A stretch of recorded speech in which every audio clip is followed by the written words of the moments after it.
आज है 25 जून 2025, दिन बुधवार। न्यूज 80 पर यूपी की सुर्खियों में आपका स्वागत है।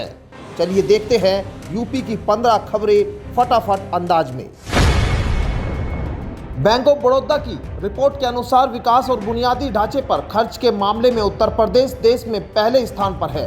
26 राज्यों के पूंजीगत व्यय में यूपी की हिस्सेदारी 16.3% है। महाराष्ट्र, गुजरात, मध्य प्रदेश और कर्नाटक इसके बाद है। वर्तमान वित्त वर्ष में यूपी की राजस्व हिस्सेदारी 13.3% आंकी गई है। राज्य शराब और तंबाकू से होने वाले राजस्व में भी 21.4% हिस्सेदारी के साथ टॉप पर है। रिपोर्ट में बताया गया है कि राज्य जीएसटी और आंतरिक करों पर सबसे अधिक निर्भर रहेंगे। फूड एक्सपो एंड कॉन्क्लेव 2025 में CFTRI के वैज्ञानिकों ने बताया है कि अब आलू से आटा तैयार किया जाएगा, जिससे निर्यात को नई दिशा मिलेगी। मैसूर की वैज्ञानिक डॉक्टर विजय लक्ष्मी ने बताया है कि यूपी में आलू आटा सहित दर्जनों नवाचार हो रहे हैं। डॉक्टर खुशबू शर्मा ने पोषण व स्वाद बनाए रखते हुए लंबे समय तक सुरक्षित उत्पादों पर जोर दिया। CFTRI अब तक 300 से अधिक प्रोसेसिंग तकनीकें विकसित कर चुका है। FAO के आलोक श्रीवास्तव ने कहा है कि भारतीय खाद्य उत्पादों की मांग 200 देशों में है, लेकिन निर्यात अब भी 2% से कम है। उत्तर प्रदेश में योगी सरकार ने अवैध मदरसों पर सख्त कार्रवाई शुरू कर दी है। श्रावस्ती और सिद्धार्थनगर जिलों में कई अवैध मदरसों पर बुलडोजर चला है। सिद्धार्थनगर में नेपाल सीमा से लगे इलाकों में 37 अवैध मदरसों को चिन्हित किया गया है, जिनमें से 12 को गिराया जा चुका है। जिलाधिकारी राजा गणपति के अनुसार बाकी मदरसों को नोटिस भेजा गया है और समय पर जवाब न मिलने पर उन पर भी कार्रवाई होगी। सरकार का कहना है कि यह अभियान कानून व्यवस्था और सुरक्षा कारणों से चला जा रहा है, जिससे सीमा क्षेत्र में अवैध गतिविधियों रोकी जा सके। उत्तर प्रदेश के 26 जिलों के 517 जनजातीय बाहुल गांव में धरती आबा जनजातीय ग्राम उत्कर्ष अभियान शुरू किया गया है। प्रधानमंत्री नरेंद्र मोदी द्वारा शुरू किए गए इस अभियान के तहत जनधन खाता, आधार कार्ड, आयुष्मान भारत, PM किसान छात्रवृत्ति जैसी योजनाओं का लाभ शिविरों के माध्यम से दिया जाएगा। समाज कल्याण विभाग की अगुवाई में मिशन मोड पर काम होगा। ग्राम विकास, महिला कल्याण, स्वास्थ्य, शिक्षा, कृषि, ऊर्जा सहित 15 से अधिक विभागों को जिम्मेदारी दी गई है। उद्देश्य जनजातीय समाज को मुख्यधारा से जोड़ना है। मुख्यमंत्री योगी आदित्यनाथ ने अपने आवास पर आयोजित जनता दर्शन में प्रदेश भर से आए 65 से अधिक पीड़ितों की जन सुनवाई सुनी और अधिकारियों को त्वरित समाधान के निर्देश दिए। उन्होंने स्पष्ट कहा कि सेवा, सुरक्षा और सम्मान हर नागरिक का अधिकार है और किसी भी लापरवाही को बर्दाश्त नहीं किया जाएगा। पुलिस, राजस्व, चिकित्सा, आवास व शिक्षा से जुड़े मामलों में कार्रवाई के निर्देश दिए गए हैं। मुख्यमंत्री ने बच्चों से संवाद व उन्हें आशीर्वाद भी दिया। उन्होंने भरोसा दिलाया कि सरकार हर पीड़ित के साथ खड़ी है। उत्तर प्रदेश अधीनस्थ सेवा चयन आयोग की परीक्षा 29 जून को प्रदेश के 21 जिलों में आयोजित होगी। मेरठ में 40 केंद्रों पर 19,056 अभ्यर्थी परीक्षा देंगे। परीक्षा में 100 वस्तुनिष्ठ सवाल होंगे, जिन्हें 2 घंटे में हल करना होगा। हर गलत उत्तर पर 1/4 अंक की नेगेटिव मार्किंग होगी। DM डॉक्टर VK सिंह 26 जून को परीक्षा अधिकारियों की बैठक उन्होंने बुलाई। परीक्षा में बायोमेट्रिक उपस्थिति जरूर होगी, जिसके लिए अभ्यर्थियों को 1 घंटा पहले केंद्र पर पहुंचना होगा। परीक्षा के केंद्रों की संख्या कुल 541 है।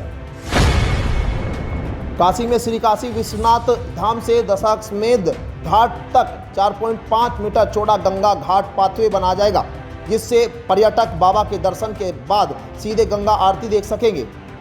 6.63 करोड़ की लागत से बनने वाला यह पाथवे ललिता घाट, मीरा घाट, त्रिपुरा, भैरवी, मान मंदिर, महल और राजेंद्र प्रसाद घाट से होकर गुजरेगा।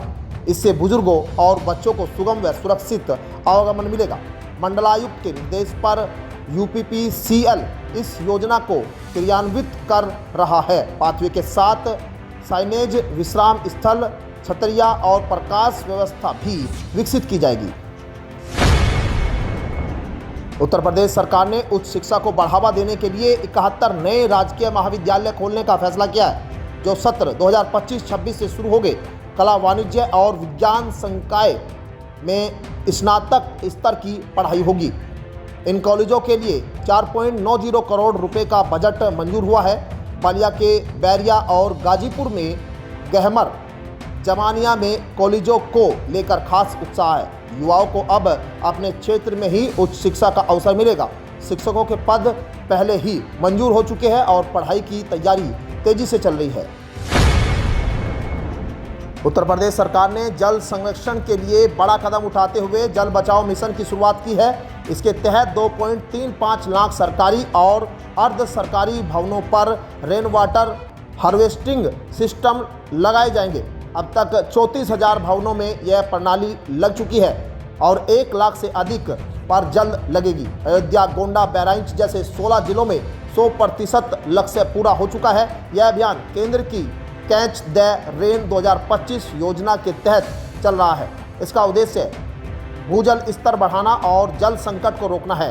योगी सरकार की यह पहल पूरे देश के लिए मिसाल बन रही है। उत्तर प्रदेश में इटावा कथावाचक कांड को लेकर सियासत गर्मा गई है। सपा प्रमुख अखिलेश यादव ने बीजेपी पर वर्चस्ववादी ताकतों को संरक्षण देने का आरोप लगाते हुए कहा कि सरकार हार्टलेस और अलोकतांत्रिक है। उन्होंने दावा किया कि पीड़ित समाज को अपमानित किया जा रहा है। जवाब में डिप्टी सीएम केशव प्रसाद मौर्य ने 1990 की राम भक्तों पर गोलीकांड की याद दिलाते हुए सपा को अवसरवादी बताया। उन्होंने कहा कि श्री राम और शिव भक्ति पर दिखावा हो रहा है। दोनों नेताओं के बीच बयानबाजी से राज्य की राजनीति में तनाव बढ़ा है। पीड़ित कथावाचकों को सपा ने सम्मानित भी किया। अगर आप गूगल में नौकरी पाना चाहते हैं तो ये खबर आपके लिए है, क्योंकि गूगल में नौकरी पाने के लिए सिर्फ तकनीकी डिग्री ही जरूरी नहीं है। Company marketing, communication, research, finance और स्ट्रेटजी जैसे नॉन टेक्निकल क्षेत्रों में प्रोफेशनल को भी मौके देती है। बीए, बीकॉम जैसी डिग्रियां रखने वाले उम्मीदवार भी गूगल में करियर बना सकते हैं, बशर्ते उनके पास स्किल्स, पैशन और स्मार्ट प्लानिंग हो। गूगल बैचलर डिग्री धारकों को भी प्राथमिकता देता है, जबकि सीनियर पदों के लिए मास्टर डिग्री भी मांगी जा सकती है। गूगल का शानदार वर्क कल्चर, उच्च सैलरी और वैश्विक प्रभाव वाले प्रोजेक्ट इसे युवाओं के लिए एक आकर्षक करियर विकल्प बनाते हैं। आवेदन गूगल करियर वेबसाइट पर कर सकते हैं। उत्तर प्रदेश की ताज नगरी आगरा अब लंदन जैसी सड़कें पाने की दिशा में आगे बढ़ रही है। सीएम ग्रिड योजना के तहत आगरा की 5 प्रमुख सड़कों को मॉडल के रूप में विकसित किया जाएगा। 165 करोड़ रुपए की लागत से इन सड़कों को अतिक्रमण मुक्त कर चौड़ा और सुंदर बनाया जाएगा। सड़क किनारे डबल चैनल, आधुनिक फुटपाथ, बैठने के लिए बेंच, सुंदर गमले और डस्टबिन लगाए जाएंगे। बार बार खुदाई की समस्या से बचने के लिए यूटिलिटी डक्ट पहले से ही बनाए जाएंगे, जिनमें बिजली, गैस, सीवर, पानी व टेलीफोन की लाइनें डाली जाएगी। इससे शहर को आधुनिक और व्यवस्थित स्वरूप मिलेगा। नोएडा के लोगों के लिए एक बड़ी खुशखबरी है। शहर में 30 साल पुरानी लगभग 600 जर्जर इमारतों को तोड़कर दोबारा आधुनिक तरीके से बनाया जाएगा। खास बात यह है कि कंस्ट्रक्शन के दौरान शिफ्ट होने वाले लोगों को किराया नहीं देना पड़ेगा। इन इमारतों का पुनर्निर्माण कोऑपरेटिव और बिल्डर सोसाइटी के माध्यम से किया जाएगा। नोएडा अथॉरिटी इन परियोजना के लिए डिटेल प्रोजेक्ट रिपोर्ट तैयार कर रही है। योजना का उद्देश्य जर्जर इमारतों को सुरक्षित और सुविधाजनक आवास में बदलना है, जिससे शहर की खूबसूरती और लोगों की जीवन शैली दोनों में सुधार होगा। नोएडा में इन दिनों लोगों को भीषण उमस का सामना करना पड़ रहा है। हालांकि तापमान 35 डिग्री सेल्सियस के नीचे है। पूर्वांचल के कई जिलों में जमकर मानसून की बारिश हो रही है, लेकिन नोएडा एनसीआर में अब भी लोग झमाझम बारिश का इंतजार कर रहे हैं। मौसम विभाग के अनुसार जल्द ही नोएडा में मानसून दस्तक देगा। विभाग ने अगले कुछ दिनों में भारी बारिश का पूर्ण अनुमान जारी किया है, जिससे गर्मी और उमस से राहत मिलेगी। लोगों को सलाह दी गई है कि तेज बारिश के दौरान सतर्क रहे और ट्रैफिक अपडेट पर ध्यान दें। दिल्ली एनसीआर में प्री मानसून की दस्तक ने जहां गर्मी से राहत दी है, वहीं उमस से लोगों को परेशान भी किया है। मौसम विभाग ने 24 से 29 जून तक येलो अलर्ट जारी किया है। इस दौरान 30 से 40 किलोमीटर घंटा की रफ्तार से तेज हवाएं, गरज चमक और बिजली गिरने के साथ बारिश की संभावना जताई गई है। अधिकतम तापमान 34 से 36 डिग्री और न्यूनतम 26 से 28 डिग्री रहेगा। ह्यूमिडिटी 55% से 90% तक पहुंच सकती है। विशेषज्ञों ने बिजली जल भराव और डिहाइड्रेशन से बचने के लिए सतर्कता बरतने की सलाह दी है। ट्रैफिक व्यवस्था व स्वास्थ्य को लेकर सावधानी जरूरी बताई गई है।